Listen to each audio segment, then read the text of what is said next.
Sejam bem-vindos a mais uma palestra na Fraternal.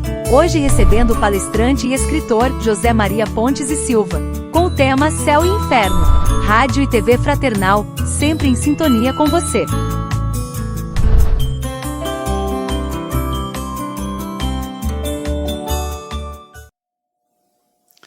Olá, Céu e Inferno é o tema de um dos livros da codificação de Allan Kardec. E o objetivo dessa palestra, onde nós trazemos algumas informações, é incentivar as pessoas que ainda não leram este livro, que já estão no Espiritismo, e aquelas outras que já leram o livro e que sirva esta palestra para incentivá-los a estudar esse livro.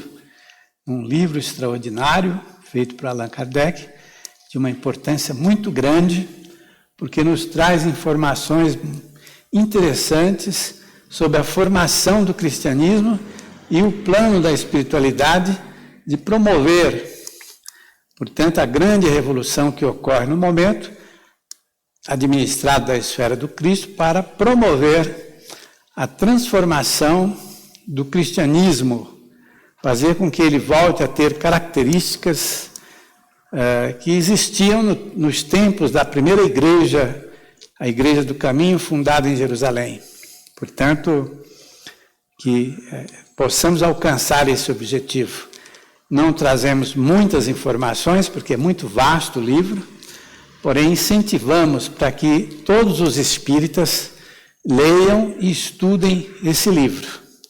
Portanto, Céu e Inferno é o tema que nós temos do livro Céu e Inferno, de Allan Kardec. O destaque é a obra de Gustave Doré. Todos já conhecem os desenhos de Gustave Doré e os conceitos contidos no livro do Misticismo, Evolução do Misticismo, do livro Evolução em Dois Mundos. Alguns conceitos de André Luiz. Céu, coelo em latim, coelos do grego. Vários céus superpostos, esferas materiais sólidas, transparentes, concêntricas, cujo centro é a Terra. Estas crenças na existência de vários céus superpostos é muito antiga. Antecederam os impérios, por exemplo, da Babilônia, dos hititas, que foram anteriores à Babilônia, e outros impérios mais. Então, são ideias antigas que foram desenvolvidas pelo povo, pelo poder da hipnose popular, que foi se cristalizando no ambiente das populações, e se imaginava, portanto, num tempo em que não havia absolutamente nenhum conhecimento, a cultura era muito reduzida, onde as pessoas achavam que haviam vários céus superpostos um ao outro. A ideia que predominou da existência dos céus, havia 7 céus, de acordo com a cultura, o número de céus variavam, ou seja, de acordo com o desenvolvimento da cultura do povo, do continente, do país, se acreditava na existência principalmente de 7 céus. O céu, a palavra que vem do latim, coelo, coelos do grego, céus superpostos. Nós vemos aí no slide a Terra, que era considerada o centro do universo, essa bola azul, uma bola branca no centro, e em volta o primeiro céu. No primeiro céu se acreditava popularmente, o povo, todos admitiam, pela ignorância total com relação ao conhecimento que se obteve hoje do universo, onde nada existia de conhecimento, depois é que formou, portanto, antes da astronomia, formou-se a astrologia. Portanto, este primeiro céu é exatamente o local onde estão o ar que nós respiramos e as nuvens. Muito facilmente todos podiam perceber.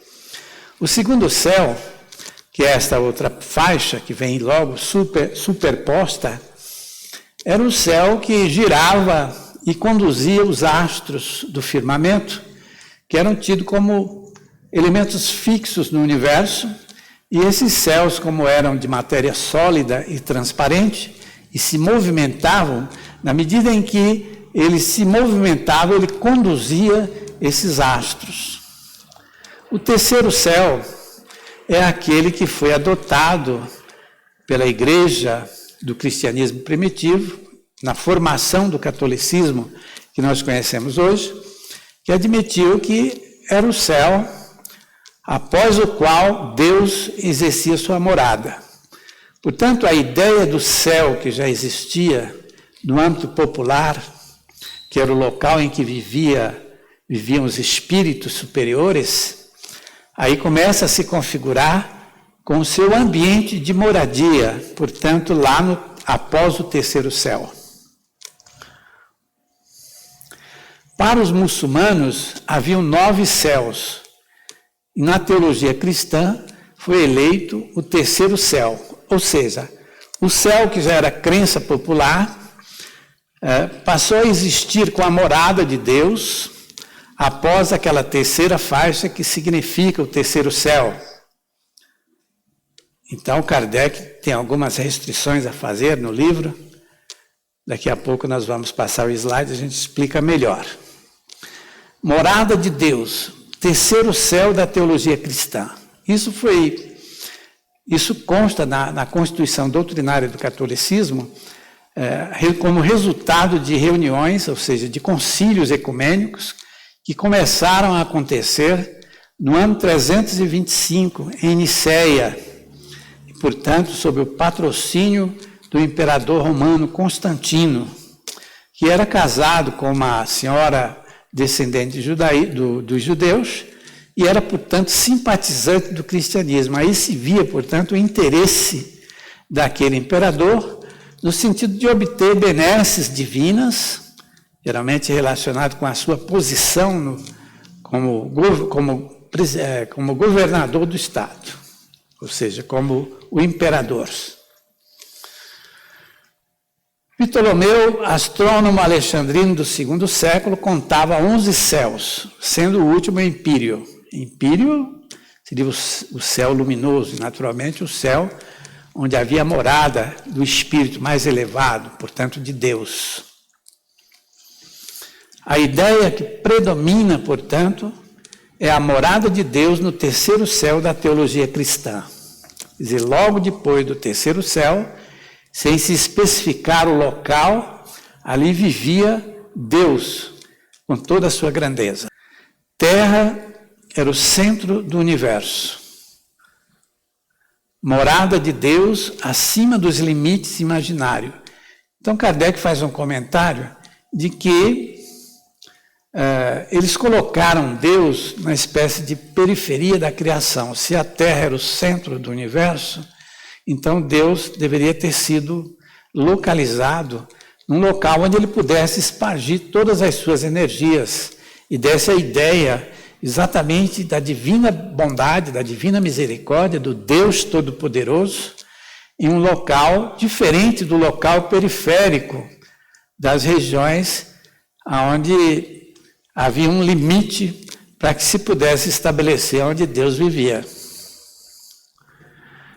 No Espiritismo, onde está o céu, segundo os Espíritos?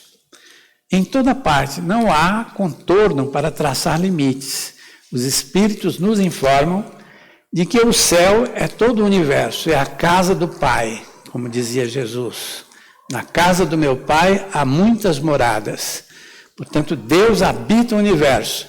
Então, é um conceito, evidentemente, filosófico, e onde esse livro, quando nós estudamos com atenção, nós fortalecemos essa maneira de pensar sobre Deus, que vai naturalmente progredindo na medida em que ocorre a nossa evolução, a fim de que possamos, em dado momento, nos encontrar com a divina bondade, portanto, compreender Deus e nos comunicar mais diretamente com Ele.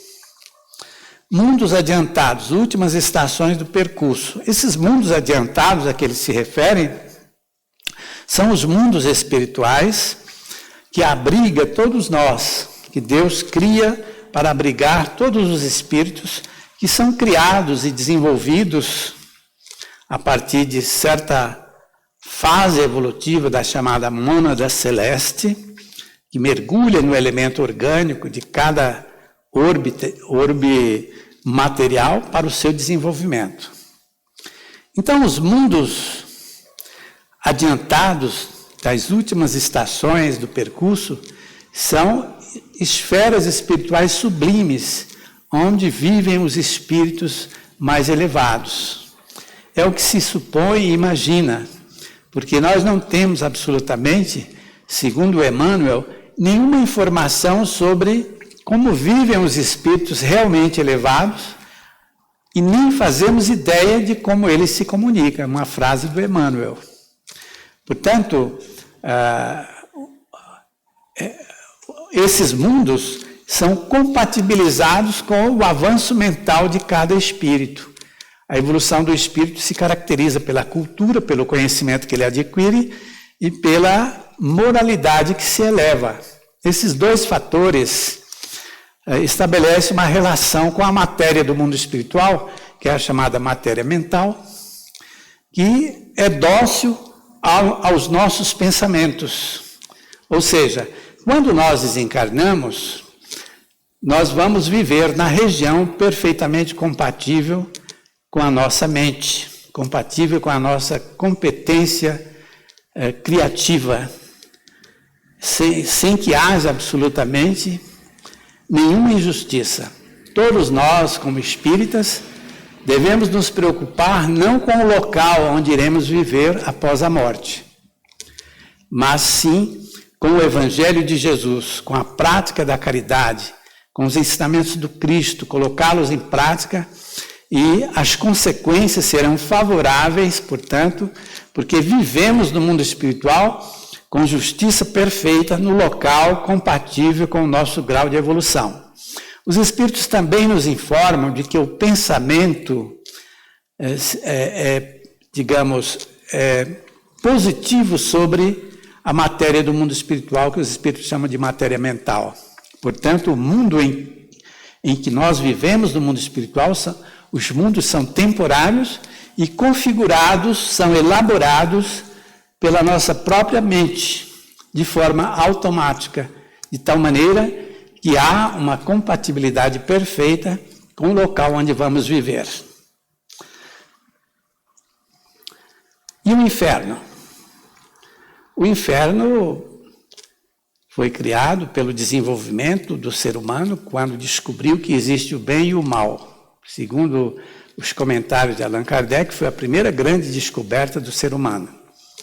Descobriu que há o bem e o mal, então começou-se a gerar a ideia do Deus ou dos deuses, inicialmente como deuses, depois do Deus único, e a ideia daquele que é contrário a Deus, portanto, o inferno. Então, céu e inferno são dois elementos criados pela mística do ser humano, pelos conceitos populares que se desenvolveram, pela imaginação do povo, pelas crenças, pelos pensamentos filosóficos que residem em nossa mente, e nós todos, portanto, mergulhados no obscurantismo, criamos automaticamente no nosso meio social todas estas ideias que, através das repetições, através da crença estabelecida com o passar dos milênios, se transformam em verdades absolutas e passam a ser cultuadas por todas as criaturas. Portanto, esta é a ideia do céu e do inferno.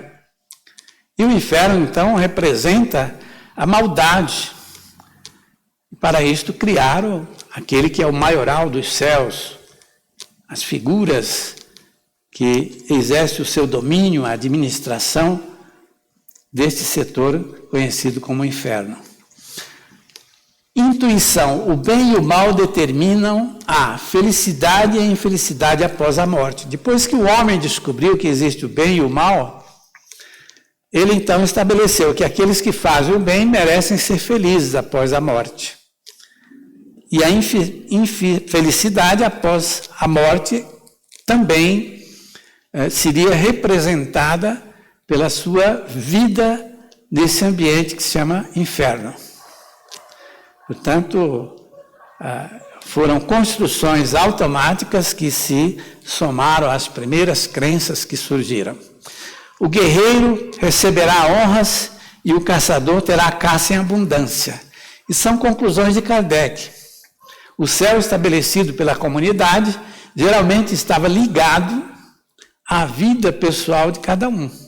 Se ele era um profissional dessa ou daquela área, se ele atuava nesse ou naquele setor, então se ele vivia num ambiente muito frio ou muito quente, a temperatura muito elevada ou muito baixa, então se imaginava o céu compatível com essas condições. Daí porque o guerreiro receberá honras ou fará guerras e ganhará sempre ao partir para a guerra.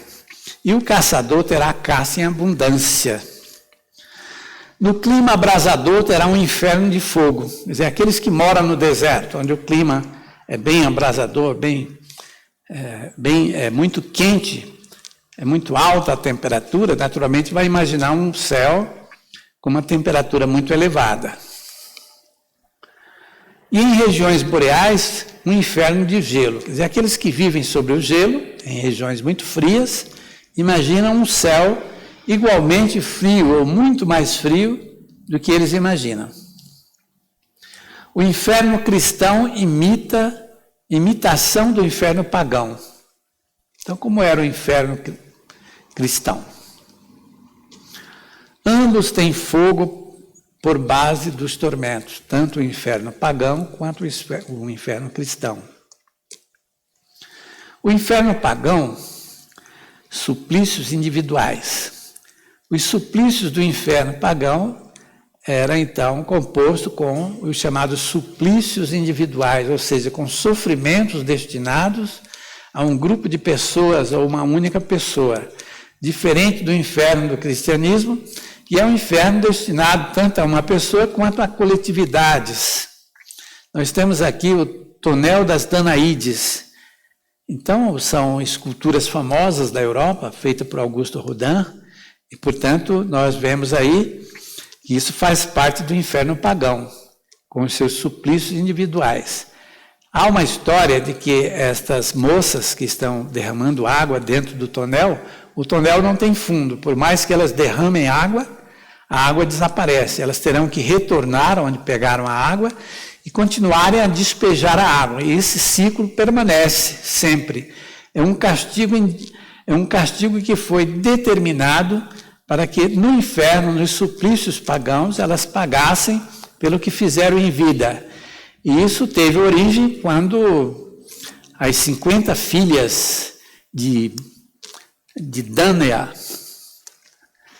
elas se casaram e mataram os seus maridos, assassinaram os seus maridos no primeiro dia do casamento. E aí receberam, portanto, este castigo. São castigos bem amenos em relação aos castigos determinados pelo inferno dos cristãos.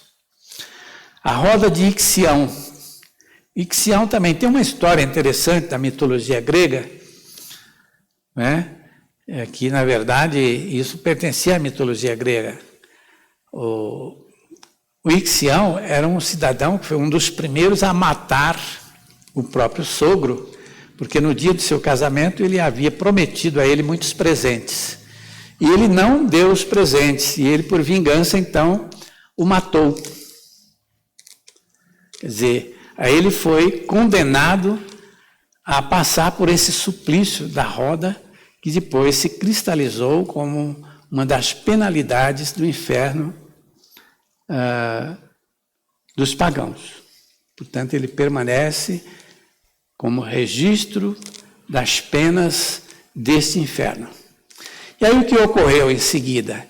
Ele perseguiu a mulher de Zeus, que era Eras, perseguiu, e Zeus, ao ficar sabendo, construiu uma mulher de um material plumoso, imitando a sua esposa, onde ele manteve relações e teve filhos, que eram os centauros, parte homem, parte animal.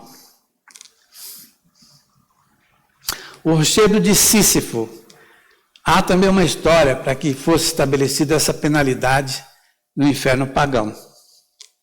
Sísifo era o rei da antiga capital, da antiga Grécia, da antiga Acaia, na Grécia, Corinto. Ele era um rei que cometeu erros e ele foi então condenado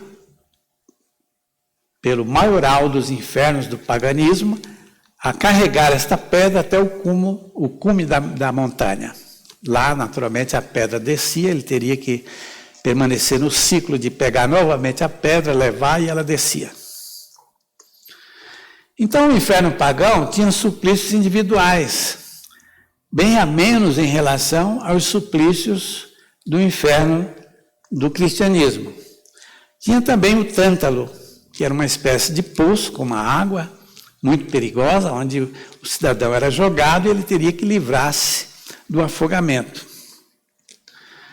Agora, o exagero do inferno cristão. Como ocorria? Então, Kardec observa isso.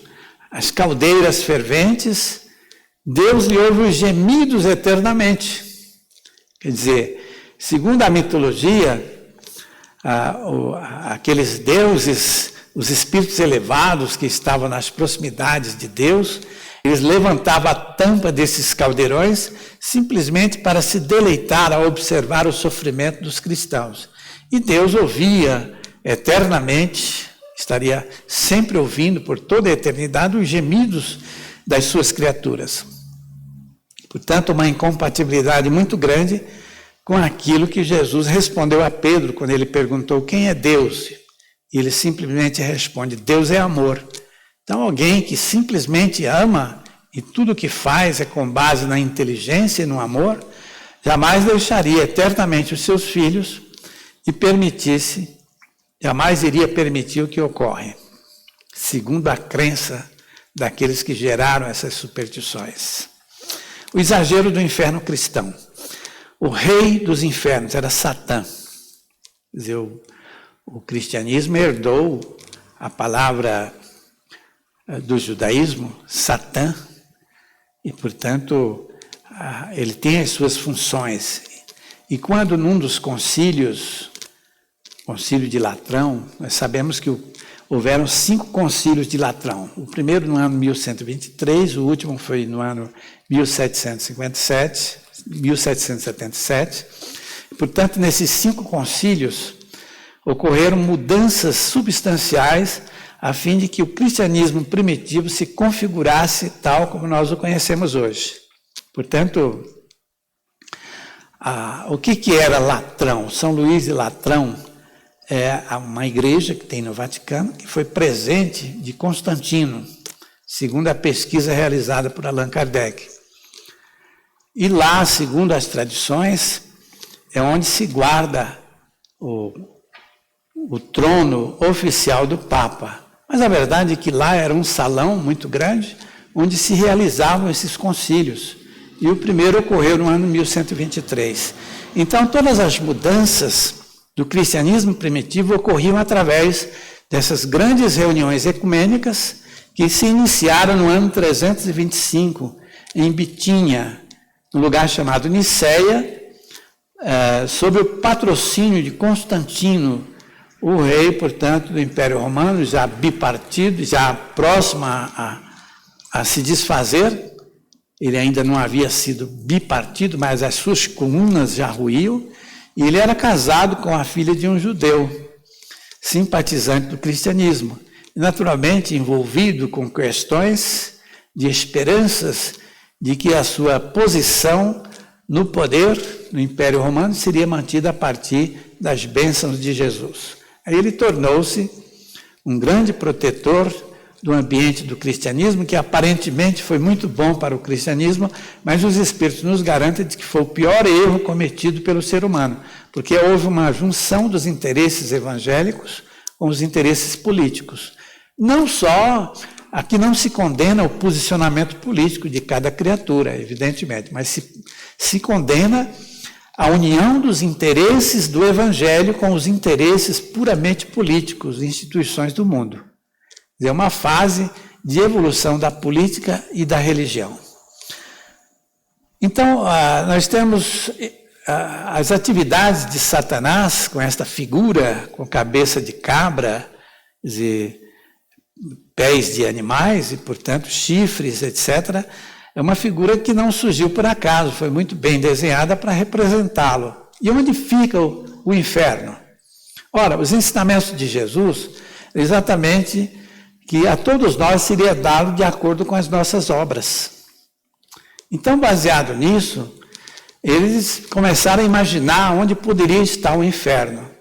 Muitos criaram uma tese que na época podia ser talvez até interessante, porque não havia a superpopulação que existe hoje, que havia um certo local da Terra onde se penetrava a Terra abaixo, em determinado ponto havia uma entrada, uma espécie de furna, e ali se chegava ao inferno. Então o inferno estava localizado no centro da Terra, e ele era material.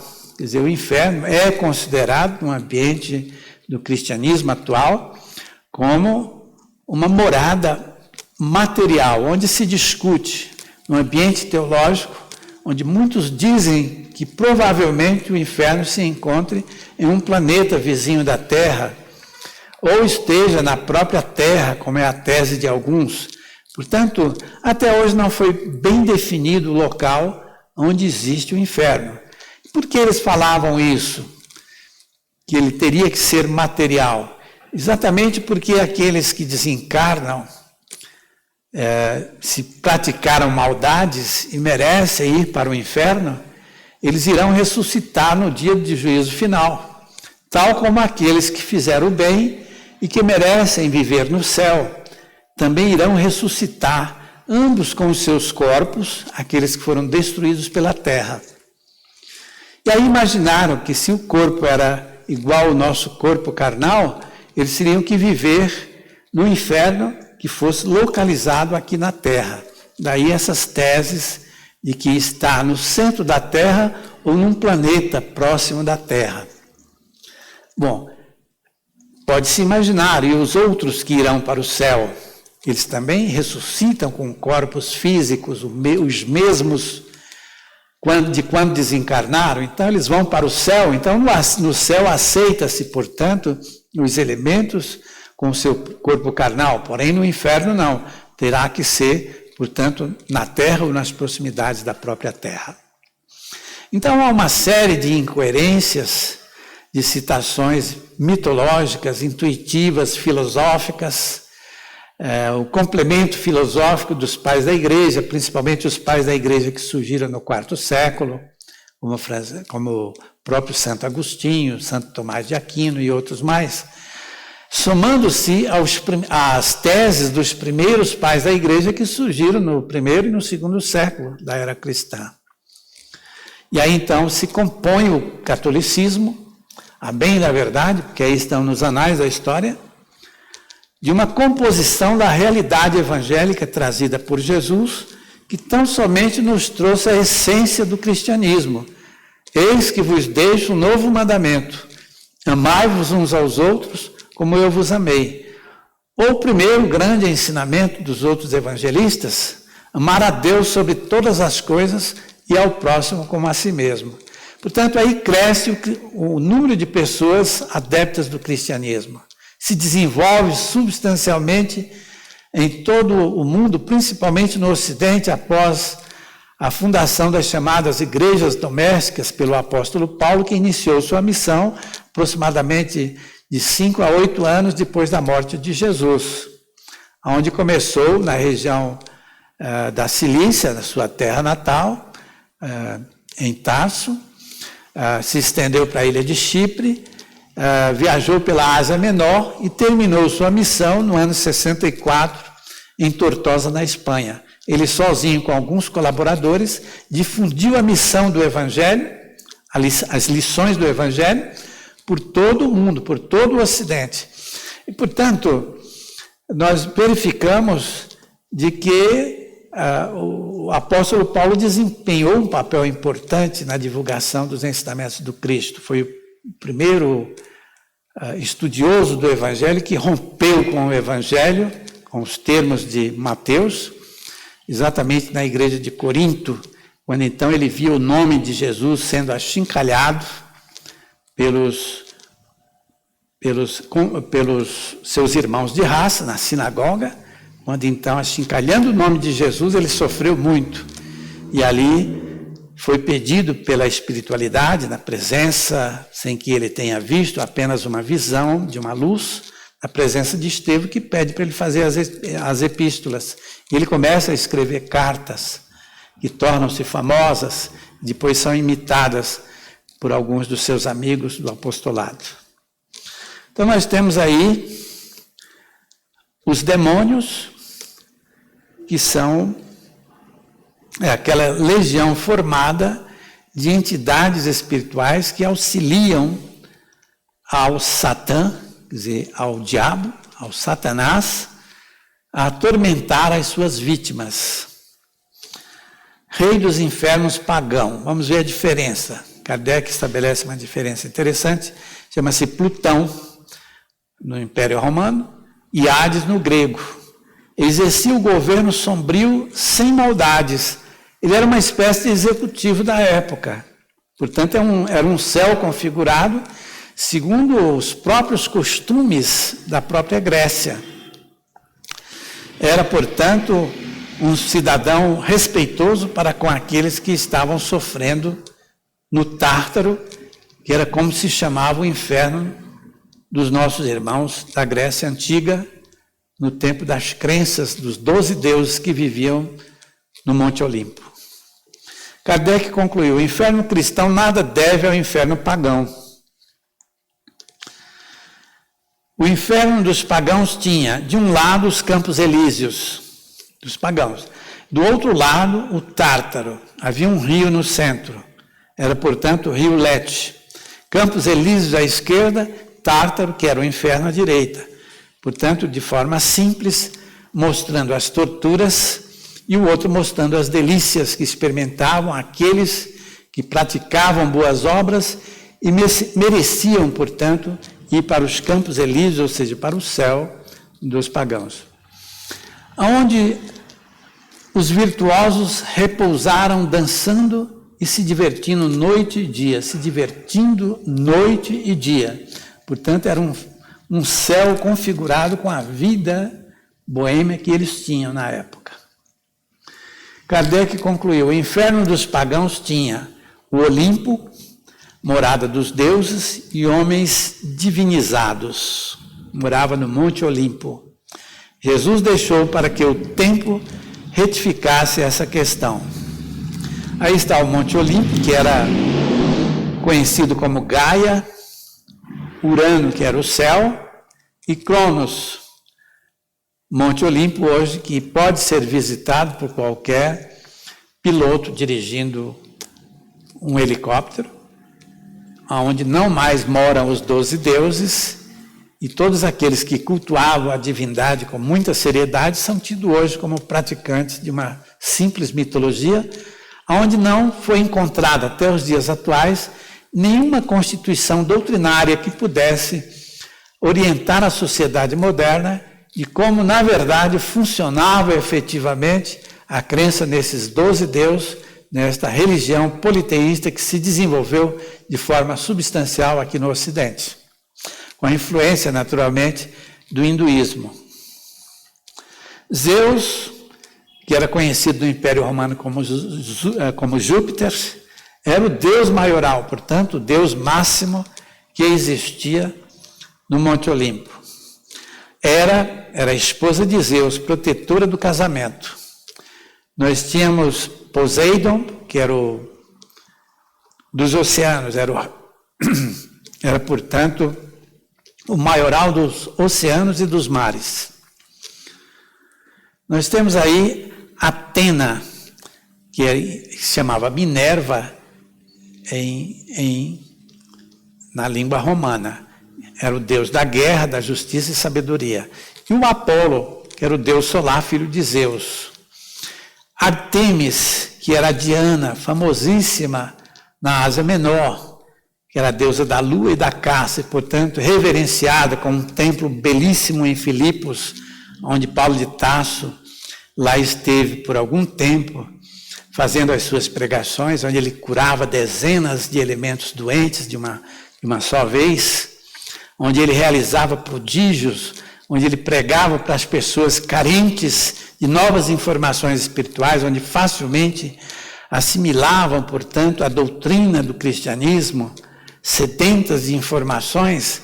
Os Espíritos nos dizem de que quando o tempo passa, alguém que está cultuando determinada crendice, aproximadamente de 1.500 a 2.000 anos, essas crendices tornam-se enfraquecidas e surge dentro de cada um de nós, portanto, cada uma dessas criaturas, o desejo de ter novas informações relativas ao intercâmbio entre os dois mundos. Então isso ocorria quando Paulo de Tarso pregava na Ásia Menor, onde ele chegava facilmente, e principalmente as mulheres, que foram grandes colaboradoras dele, fizeram com que o cristianismo se desenvolvesse de forma extraordinária, como ele nunca esperava. A Afrodite, Vênus, na língua romana, que era a deusa do amor e da beleza. Ares, Marte, no Império Romano, era o deus da guerra. Hefesto, Vulcano, no Império Romano, que era o deus do fogo e da metalurgia. Então, por que este deus que foi instituído? Ora, os deuses que viviam no Olimpo eram configurados como se fossem elementos antropomórficos, muito parecidos com os seres humanos, e utilizavam mecanismos extraordinários feitos por estes metalurgistas, estes metalúrgicos, que viviam sob a orientação de Hefesto, no ambiente em que eles construíam estes instrumentos colocados sob os pés desses deuses, para que eles se movimentassem voando à vontade por onde quer que desejassem. Daí porque Hefesto, que é o deus do fogo e da metalurgia, é muito festejado, era muito reverenciado naquele tempo. Héstia, que é a Vesta, segundo o Império Romano, era a deusa da família. Hermes, Mercúrio, protetor dos ladrões, protetor dos mensageiros. Portanto, até isso eles tinham. Deméter era Ceres, no Império Romano, que era a deusa da agricultura, muito festejada na ocasião das colheitas. E Kardec, então, concluiu, nos trouxe os seus pensamentos sobre a questão dos limbos, como surgiram os limbos e o que eram os limbos. Crianças falecidas em tenra idade, situação indefinida. As crianças morriam e, segundo os ensinamentos de Jesus, a cada um será dado segundo as suas obras. Depois de 2 dias, 1 semana, 1 ano, essas crianças morriam sem terem praticado atos nobres, onde merecessem o céu, ou sem terem praticado maldades para merecerem o sofrimento do inferno. Onde elas estariam? As mães começaram a reclamar para os maiorais da igreja, do cristianismo, que ia se modificando de acordo com as alterações que foram feitas durante os 21 concílios que ocorreu, desde o primeiro em 325 em Nicéia até o último concílio, onde se completa 21 alterações do antigo cristianismo primitivo, e se transforma no catolicismo. Então eles criaram os limbos. Essas crianças vão para os limbos, mas não definiram o que elas sofrem ou o que elas recebem de benefícios, e nem definiram o lugar onde se encontram os limbos. Portanto, confortavam essas mulheres. Agora, o que ocorreu depois? Houve o desinteresse, então, dessas mulheres com o passar do tempo, e Rodolfo Domenico, o jornalista que publicou em 13 de janeiro de 2006, foi divulgado pela Igreja o decreto para estudar a extinção do limbo por Bento XVI. Portanto, não havia mais necessidade, antes mesmo que o limbo fosse localizado neste ou naquele local, verificou-se de que não havia realmente necessidade de manter essa crença. Legiões demoníacas. Então havia uma crendice muito grande, popular, com base no misticismo, com base nos princípios filosóficos que residem na nossa mente, com base nas criações mitológicas do homem. Havia toda uma faixa imensa de criaturas que faziam parte das legiões demoníacas. E a igreja, então, através desses concílios, conseguiu unir essas criaturas, estabelecendo uma hierarquia destes elementos que eram intensos, dependendo da comunidade, eram diferentes nesse ou naquele ambiente social, e então definiram e fizeram com que também constasse nos anais da constituição doutrinária da própria religião. Sombrio arcanjo se chamava Lúcifer no inferno, é Satanás no ambiente do judaísmo e do monoteísmo que foi criado com o nascimento de Maomé no ano 670 da era cristã, em Meca. Ralé demoníaca, aí se incluía os corvos, hidras e os sapos, e mais outros elementos. Os príncipes eram uma espécie de deuses da maldade e dos maus costumes. Belfegor, por exemplo, é uma espécie de deus do mal, da luxúria. Apolion, do homicídio. Belzebu, dos desejos impuros. Mamon, da avareza. Moleque, Astarote, Belial e tantos outros mais. Se estabelece, portanto, uma hierarquia. O purgatório foi criado exatamente devido aos argumentos de muitas criaturas e que muita gente praticava pequenas maldades. Para onde iam essas criaturas? Se não mereciam o céu, iam para o inferno sofrer por terem praticado tão poucas maldades. Aí criaram no IV século, nos concílios que foram realizados, nos primeiros concílios, a figura do purgatório, que segundo Kardec, vamos ver o purgatório aqui. O purgatório foi admitido no ano 593, portanto, um pouco antes de ser criado o papado, que segundo Emmanuel, foi no ano 604, sob o governo do imperador Focas, de Roma. E, portanto, no ano 593, no VI século, no final deste VI século, é que foi criada a figura do purgatório num desses concílios ecumênicos. É o dogma mais racional e muito próximo daquilo que efetivamente existe no mundo dos espíritos, segundo Allan Kardec e segundo a obra de Francisco Cândido Xavier, através das revelações do nosso caríssimo André Luiz. Detenção temporária a par da condenação perpétua. Então, no purgatório, a detenção é temporária e muito justo, porque alguém que fez algum tipo de maldade deverá eliminar os resíduos mentais que caracterizam o problema de consciência. E para isso existem regiões do mundo espiritual, onde se chama as regiões purgatoriais, aqui nas proximidades da Terra. A natureza das penas e localização nunca foram definidas. As almas livram-se dele pelas preces. Seres, são os anjos, né, que nós estamos nos referindo, seres intermediários entre Deus e os homens, existem segundo as religiões.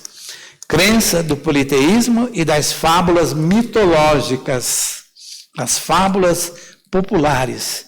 Dogma da Igreja ratificado no Concílio de Latrão. Concílio de Latrão, como eu já me referi, no ano 1123 houve a primeira grande reunião reunião ecumênica, com a participação dos representantes de todas as religiões da Terra, onde lá, portanto, se promoviam as modificações com acordos estabelecidos e assinados pelos representantes das mais diversas igrejas, desde o Ocidente e o Oriente. Dividem-se em 3 hierarquias, os anjos. Cada hierarquia contém 3 coros. Vamos ver então. Os serafins são os mais trabalhadores, pelo jeito. Ardores da caridade. São, na verdade, adoradores da caridade, aqueles que inspiram a prática do bem. Querumbins, divina sabedoria.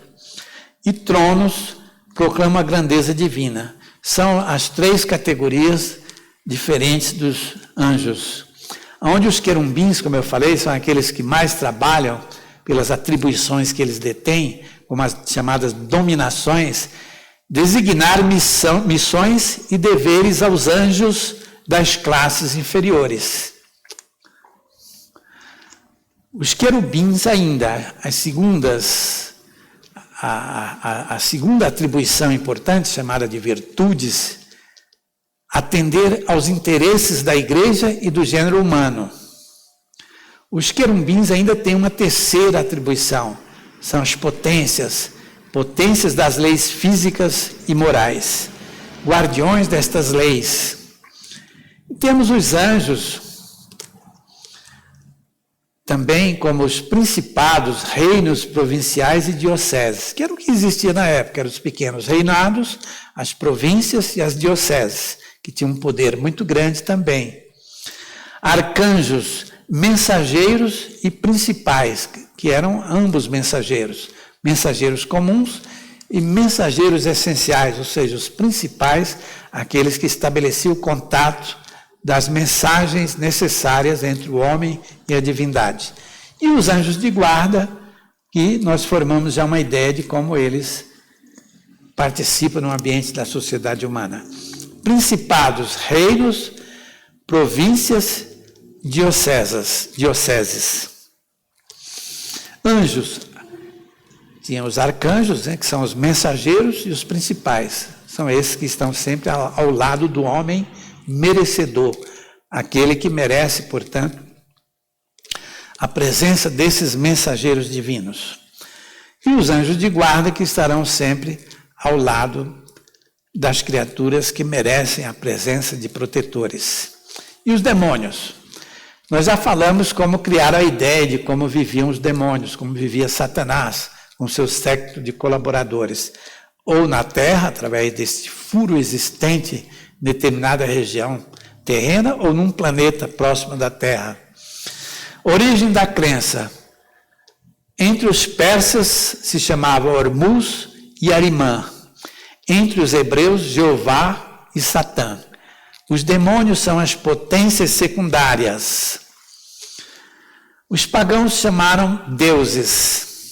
Os cristãos e muçulmanos herdaram dos hebreus os termos anjos e demônios.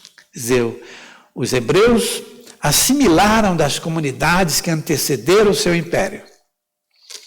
E nós herdamos, juntamente com os muçulmanos, a partir do 7º século, esses 2 termos, que são heranças nossas, que estão incrustadas,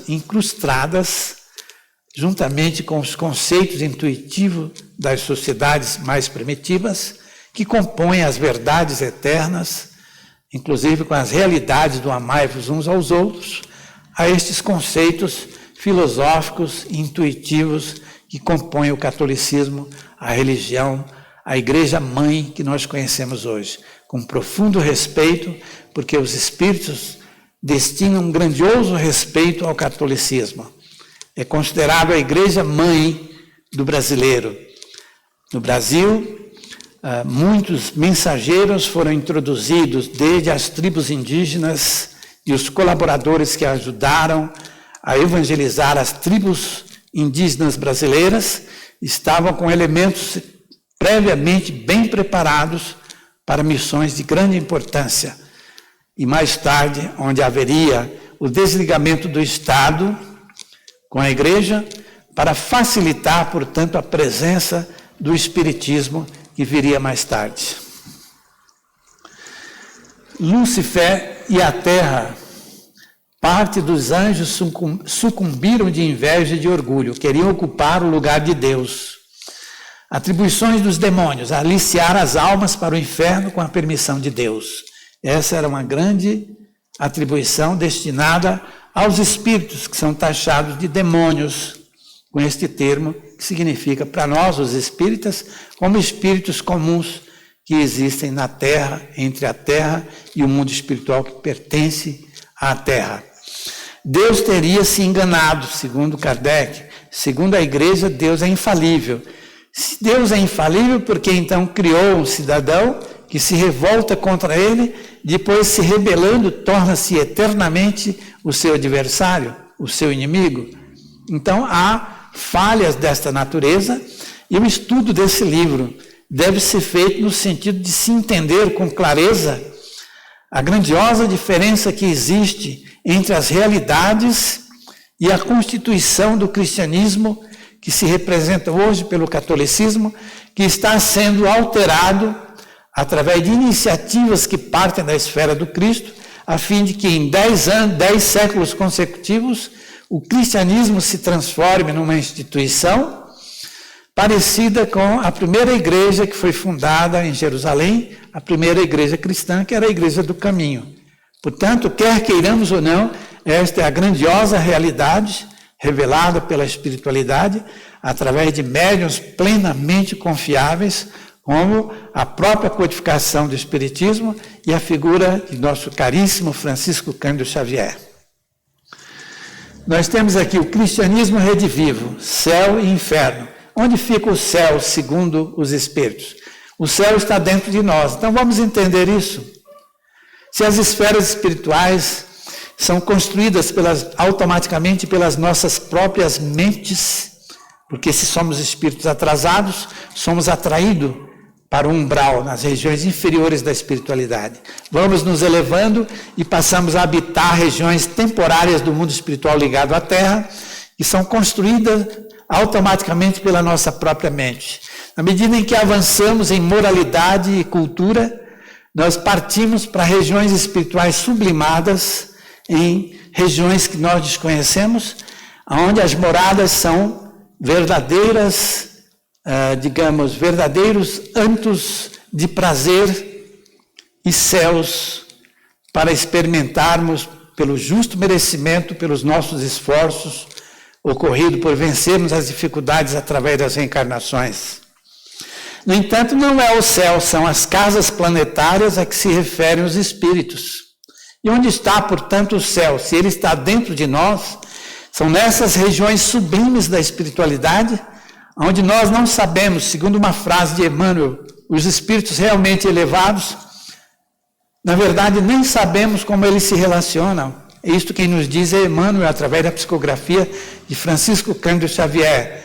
Portanto, estão em mundos sublimes e belos, que se representam muito bem, de tal maneira que nós desconhecemos. No entanto, quando querem se comunicar mais diretamente com Deus, se conectam automaticamente, compreendem e entendem Deus. Sentem Deus em seus corações, em sua mente. Sentem as belezas e a felicidade que Deus reserva a cada um de nós. Estes atingiram o céu, que é aquele céu que está em todo o universo. Portanto, onde quer que estejamos, onde quer que esteja, em qualquer que seja a dimensão, entre as infinitas dimensões que Deus criou para nos abrigar, estes mundos serão celestes. Quer dizer, são mundos primorosos, compatíveis com o nosso grau de evolução no futuro. E, portanto, estaremos nos comunicando com Deus e conquistando, portanto, o céu que reside dentro de cada um de nós. Portanto, é assim que nós devemos entender. E o inferno seria, portanto, o inverso. Toda a maldade que existe é a maldade do homem. Se ele se encontra hoje no inferno, ele concebe o inferno desta forma. Ele tem que se transformar e estará reencarnando quantas vezes forem necessárias. Portanto, de todas as criações mitológicas que nós criamos, a mais importante de todas é conceber a Deus, a existência da grandeza infinita de Deus, porquanto concebimos. Nós tivemos a concepção, portanto, da existência de Satanás, que é simplesmente uma figura mitológica. E desta forma, lendo este livro, estudando este livro, nós vamos melhorar as nossas condições, as nossas concepções sobre a doutrina dos Espíritos. Muito agradecido a todos vocês. Só quero falar rapidamente sobre este livro. Esse livro, Corpo Sutil, que nós lançamos há 2 anos e meio, que explica todos esses fatores a que nós nos referimos aqui, relacionados com o corpo espiritual. Como nós surgimos na Terra, como surge o espírito no mundo. Os mundos materiais são edificados e nós somos filhos da Terra. Saímos da Terra, vamos nos instruindo, vamos nos elevando moralmente para conquistar, portanto, a capacidade imensa de compreender Deus através do encontro que todos nós teremos um dia e conceberemos, portanto, o céu que é reservado a cada um de nós, porém através do nosso esforço de todos os dias, de todos os instantes. Muito obrigado e até a próxima.